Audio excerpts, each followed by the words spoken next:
Big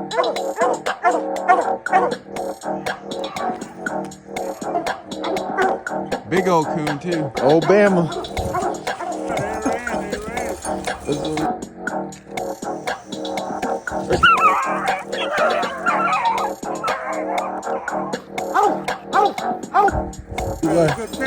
Thanks, miss.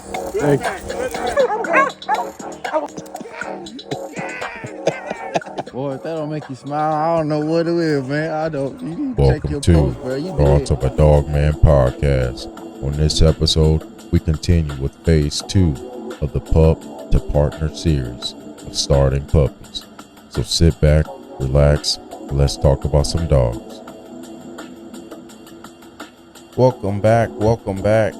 Hey, we are happy to see you. We are glad that you are here.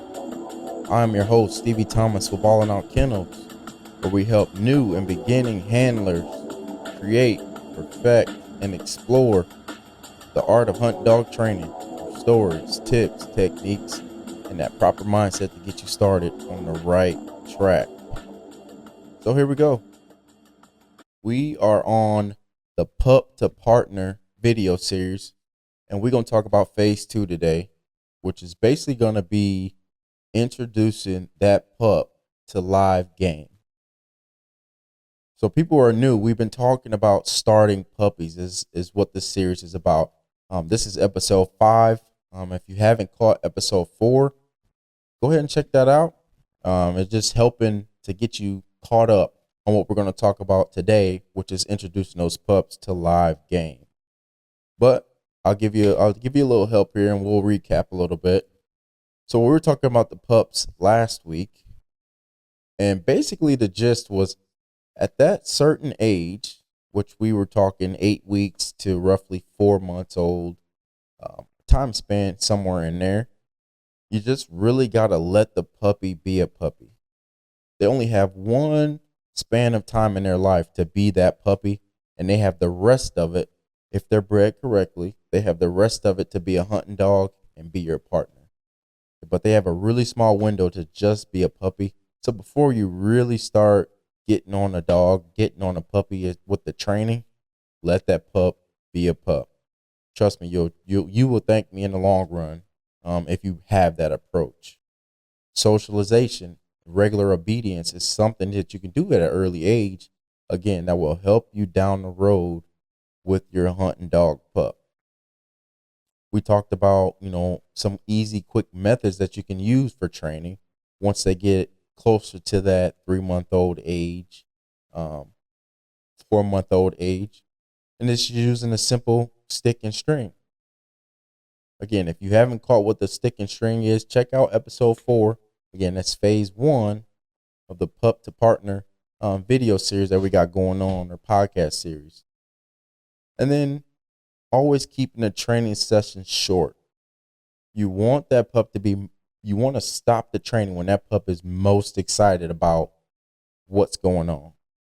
When you're introducing them to that stick and string, whether it's a rabbit foot, a squirrel tail, a coon tail, a bird wing, you really want to stop that training when that dog is most excited and then put them away. We talked a little bit about how those short sessions can keep that pup engaged longer and with their attention span. And as they get older, you can, stretch the length of training time. But you really want them excited as possible and shut it down. Just give that pup something to think about. So we're going to continue with that, still talking about pups. But now we're going to talk about introducing them to live game. And over here, we really talk about beagles, hunting beagles for rabbits, or hunt beagles that hunt rabbits. We talk about tree dogs, which I mainly focus on American Leopard Dogs, American Leopard Curs. That is my tree dog of choice. There's plenty of other tree dogs out there, but I am very biased. I will tell you that right up front. I think they're the top dog in the tree dog world. That's just my personal preference. If you haven't heard of American Leopard Dog, like I say, you can shoot me a message on social media. We can get some more information about that. Or you can head on over to the American Leopard Breeders Association page on Facebook, just newly started. And that's going to be a place where you can find a lot of that information. It's going to start being put out and get more people more information about those leopard dogs, because they truly are, again, I'm biased, but they truly are one of the top, if not the top in my mind, tree dogs out there. And then we talk about bird dogs. I have setters, and then I'm really new to bird dogs, so you guys are actually coming along with me as I'm learning to train a bird dog, because I've never done it before. So that's the breeds of dogs or types of dogs that we really talk about over here. So I'll even start with introducing a beagle pup to live game. And the way I like to do this is really by trapping a rabbit. That is one option you have, especially in the springtime, when people start putting their gardens together. Sometime in the summer, start putting their gardens together, and you can't go very far without having somebody who is very upset about these dang rabbits eating their flowers or eating up their garden and that sort of thing, just kind of being a pest. Now, you can have to probably check your regulations in the state that you're in on what, if you can trap rabbits that are being nuisance. Some places may not allow that, some do. But if you're just going to relocate the rabbit, just kind of helping another neighbor or something like that, it may not be such a bad thing. But you have to check some of that stuff out for yourself. But one thing I like to do is just trap a live rabbit. And some of the options, as we talked about last week, using those live cage traps. This time of year in the summer, I usually like to use a lot of greenery. I've really had great luck with using carrots. I've had great luck using cucumbers. Rabbits love cucumbers. Some people may not know that you have to really watch using lettuce products and some leafy products, because rabbits actually, just unlike us, rabbits actually cannot pass gas. So if they were to eat like lettuce and some of those other leafy products, they could actually harm themselves, and it just doesn't function with their system, and more than likely they're probably going to die. And that's something we do not want. So I said, I've had really good luck with cucumbers, carrots.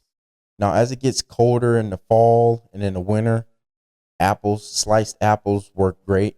I've used apples in the spring and summer, but sometimes you can get other critters in there that you may not want before the rabbits find it.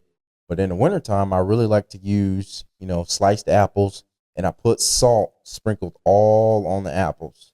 Partially, it helps them preserve them a little bit longer so they stay somewhat fresh, or they dry out decent while they're still in the cage before the rabbit finds it. But it's also the scent, the salt and the sweet of the apple is another attractant, and those rabbits love them. You just cut them up in smaller pieces, and again, I use a Hansel and Gretel trail. Have my big apple in the back of the trap, and I'll cut up a few slices and basically lead that rabbit to the trap. But hey, we got to pay some bills. Let's take a word from our sponsor. Hey, real quick, are you somebody who's new to rabbit hunting with beagles, or maybe on the fence and trying to get started or not? You might want a little bit more help getting pointed in the right direction. Well, I got just what you need. Producing a future rabbit dog. So in this short little book, I pretty much lined out exactly what I like to do when I'm picking my puppies, when I'm training my dogs, and just some other concepts I've learned over the years. Me, Ty, with a bunch of my mentors, put this together. A lot of this information is easy to follow. I want it to be as easy as possible for anybody who's never got in with dogs or rabbit hunting with beagles to be able to produce a future rabbit dog. So if you sound like that's you, go on and check it out on Amazon and grab you a copy. Now, let's say we're going to trap a squirrel or something. Again, I like to use sunflower seeds. A lot of farm stores, you can go get a real big bag of sunflower seeds, and it'll last you a super long time, and it's really not that expensive. And I like to have a container in the back of my trap. A lot of times I'll zip tie it to the trap or figure out a way to fix it so it doesn't move in the back of the trap. And again, I'll put a big pile back there, and I'll put a nice size pile, but not too much, outside of the trap. That way the squirrel will be eating it, and then eventually they'll go in. And now you've caught your squirrel. Coons are pretty, I wouldn't say easy to trap, but they have a wide variety of bait that you can use for those traps. Again, we talked about last week if you're in a place where you can talk to, or an animal control, or get friends with like a pest control company, because a lot of times they have another set business to where they are trapping critters in attics and other places they're being nuisance. You can possibly get in good with them and be able to have access to trapped animals if you can't do it yourself. But with coons in the summertime, in the spring, summer, you can use marshmallows. Marshmallows work great. I've used them quite a bit. Once it starts getting in the fall, a little bit colder, sardines are really good. Cat and dog food, especially if you have them traveling in that area fairly regularly. Cat and dog food is also really good. Again, find something to put in the back of that trap. Sometimes you can find an old peach can or an old tin can and use that in the back of the trap. Obviously, it'll become an attractant to the animal. They'll see it, they'll smell it. Again, use that Hansel and Gretel trail outside of the trap to get that animal to go in there. And again, we're just going to use it for training and we're going to let them go. So, one of the other things you may need, again, we got box traps.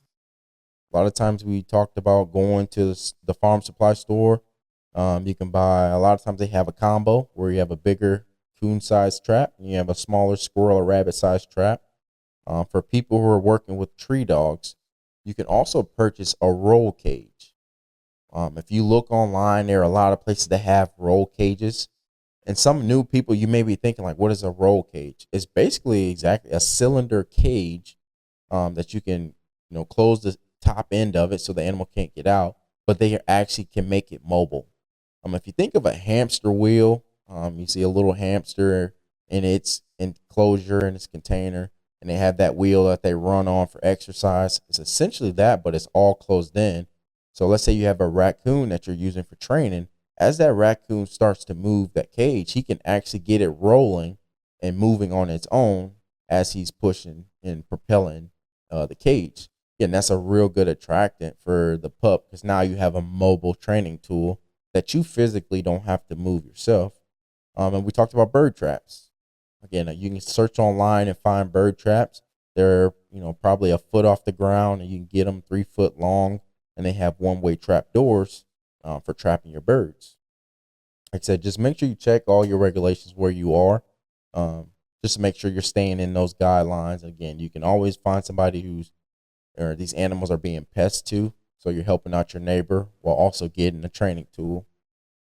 So introducing these pups to these live training tools, there's 2 options you can have. The easiest option really is if you have 2 people. And the reason I say if you have 2 people, because you can be handling 2 tasks at one time. So let's say if I'm introducing my beagle pup to a rabbit that I have trapped, even before I like introducing the actual live animal in the trap, I just let the dog see the trap.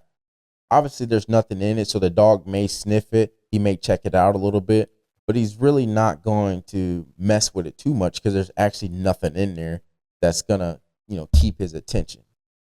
So I would just let him see the trap, let him get familiar with it. I would put it out in the yard. If they're running around or I'm working them on a leash or something like that, I'll walk them past that trap. That way he kind of has an idea and seen it before, so it's not super brand new to him when you first introduce it that way. So now let's say I'm introducing my beagle pup to a rabbit in a cage. I'm going to start at a distance, and I'm just going to casually walk over towards that cage. I'm going to naturally watch that pup. You really want to keep close an eye on that pup. And as that pup gets closer to it, he may catch the scent of it. As we talked about before, you've been doing your drag work, so he's kind of familiar with the scent of a rabbit. So he may catch, wind of it. And it's really good if you can walk downwind of that scent and just casually walk over there and watch the dog. Watch that dog and see if he naturally will get curious about, oh, I've seen this trap before, but now there's a different smell coming from this trap. And it kind of smells like my toy. So that dog may start getting curious. He may start actually getting excited about it. So I would just slowly walk over and let the dog find the trap on its own. And eventually it's going to see that rabbit in there. Well, the rabbits will sit in the back of the trap for the most part. And as that dog gets closer to it, it may run or move inside the cage. This is a crucial moment because you really want to watch that puppy. And the reason you want to watch him is if that rabbit were to move in that cage, and let's say the cage makes a weird noise or it's not settled completely flat and it may rock a little bit, that pup may get startled. And that's something you don't want to have happen because you don't want that pup to associate that him being startled with whatever's in that cage. We want it to be a fun experience. We want them to know that that's what you're going to be chasing. This is fun. This smell that you smell is a good thing. We don't want them to associate that with something bad.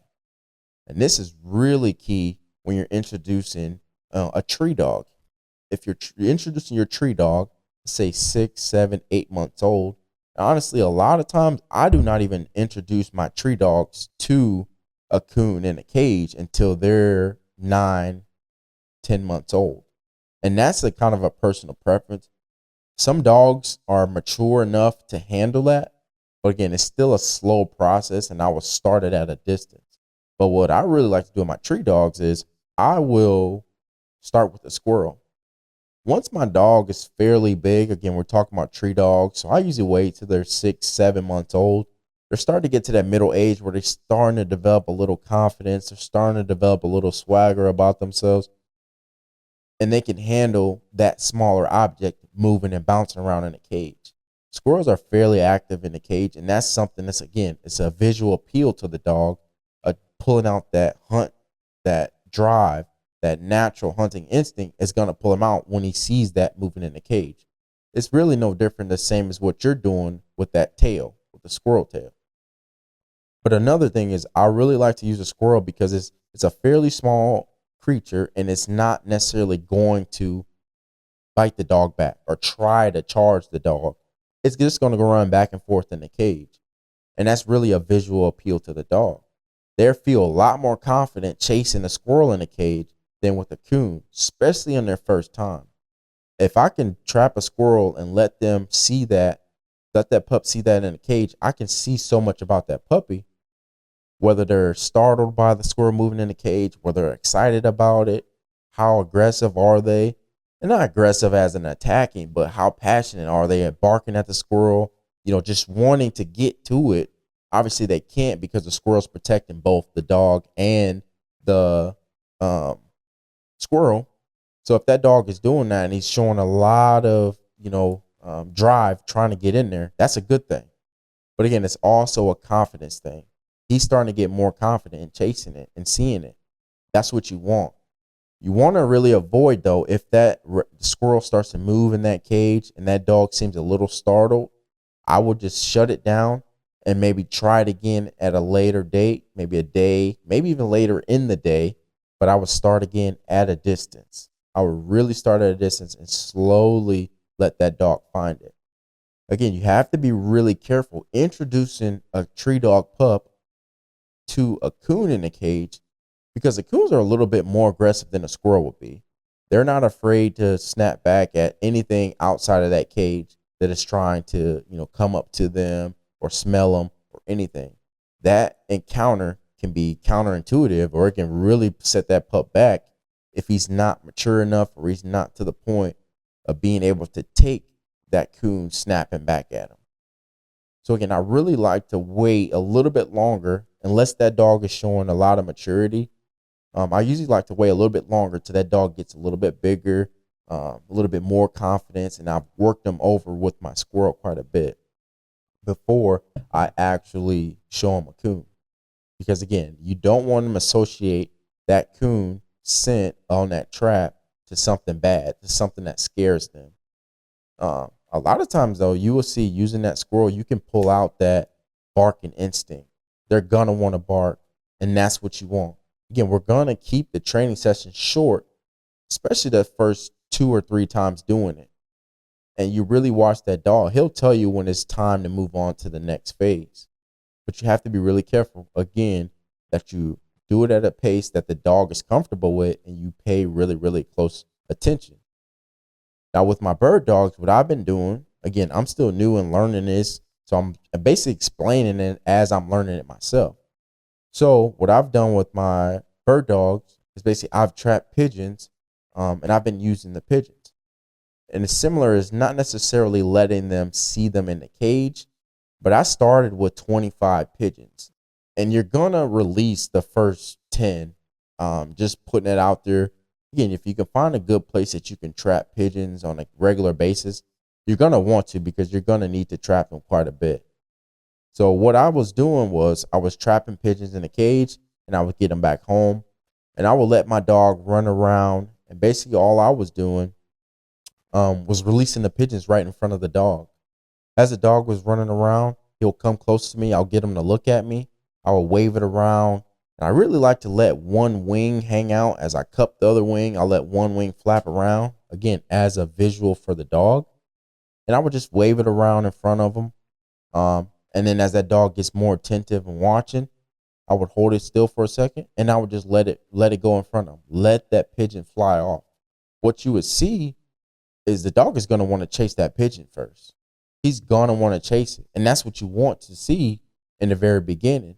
It's really no different from with a beagle or a coon dog, where they're chasing that rabbit's tail or the rabbit's foot and that coon tail or squirrel tail. It's really no different. So again, as I let that pigeon go, the dog is going to chase the pigeon. And as he's doing that, I'm going to get my other pigeon ready. So by the time that dog runs, he's going to follow it. The pigeon may circle a little bit, and that dog's going to be watching him. Eventually, that pigeon's going to fly off, and he's going to come back to you. By that time, I'm going to have another pigeon ready. And before he gets really close to me, I'm going to try to get his attention with the other pigeon. And as you do this at 2, 3, 4, 5, 6 times, you'll start to see your dog will actually slow down and point. And what I was doing was, if that dog wasn't necessarily paying attention so much to me as he got closer, I would just let the pigeon go. And that dog would try to chase that pigeon again. And I would pull another one out and have it ready. Again, that pigeon may circle a couple of times, and that dog is watching them. And eventually that pigeon will fly off, and that dog will come back. What you'll start to see is, before that dog actually gets to you, after you've done it a few times, that dog will actually stop and basically start pointing. And that's really what you want to see. That dog will turn back and realize that you may have another pigeon, and it realizing that it's pulling out that natural pointing instinct. That's what you want to see. And as that dog will stop and point and maybe creep towards me a little bit, I will again let that pigeon go and let that dog chase it. And again, it's something you would do, I've done a few times, but you really don't want to overdo it with that dog. Because again, we're going to really want them to use their nose. It's really no different between the beagles, the coon dogs, and the bird dogs. They're still going to have to use their nose. So you really have to watch doing visual stimulation too much, because then that dog will start to rely on its eyes more than anything. And you really don't want that. There's nothing wrong with a dog being able to use its eyes as well, but you don't want it to rely on its eyes. Because let's think about a tree dog, or think about a rabbit dog. You don't want a rabbit dog just running trails and only looking and using its eyes and never using its nose. So it'll walk past a brush pile and it'll just keep going because it can't see the rabbit in there, even though there might be a rabbit sitting right there. Again, you don't want to use its eyes too much. Coon dog world or squirrel dog world. Now, squirrel dogs may be a little bit different. Some really good dogs I've seen also use their eyes. But again, they're still going to have to fall back and use that nose more than anything.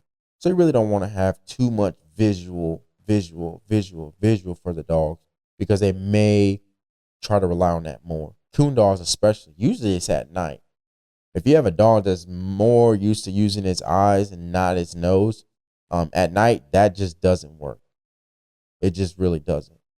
So again, we're using, a live squirrel or a live rabbit, a live squirrel. Again, I like to try to use the squirrels early on in the process, and then I'll switch them over to coons once I see that dog has more confidence about itself. And the bird dogs, I like to use pigeons. For the most part, you can find them or buy them also for, $5 or $6. If you get online, a lot of times you can find people who are selling them. Dog supply places may have access or know somebody who's selling pigeons, or you can just trap them yourself. That's also a good way to do it.